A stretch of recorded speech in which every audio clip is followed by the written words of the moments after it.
আমাদের যে বর্তমান যে সরকার আছেন তার প্রতিবাদ যেন আমাদের রাষ্ট্রপতির কাছে যেন পৌঁছায় দেয়। আসসালামু আলাইকুম ওয়া রাহমাতুল্লাহ। সম্মানিত হাজিরিন, অনেক উলামায়ে কেরাম অনেক কথা বলবে। এখন অল্প সময়, 1 মিনিট করে সময়, মুফতি আব্দুল জব্বার সাহেব কথা বলবেন। আসসালামু আলাইকুম রহমতুল্লাহ। সম্মানিত হাজরিন, আপনারা জানেন আমরা কেন উপস্থিত হয়েছি। ভারতের এক কুলাঙ্গার আল্লাহ নবী সাল্লাল্লাহু আলাইহি সাল্লামকে নিয়ে কটূক্তি করেছে। তারা শুধু আল্লাহ নবীকে কটূক্তি করে নাই, তারা গোটা ইসলামকে কটূক্তি করেছে। 200 কোটি মুসলমানদের কলিজার মধ্যে আঘাত হয়েছে। মুসলমান বেঁচে থাকা অবস্থায় আল্লাহ নবীকে কটূক্তি করে কোন কুলাঙ্গার দুনিয়ার মধ্যে বিচরণ করতে পারে না। মাশাআল্লাহ।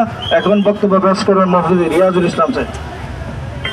সম্মানিত উপস্থিতি, মাঝে মধ্যে নাস্তিক মুক্তারা আমাদেরকে একটু টোকা দিয়ে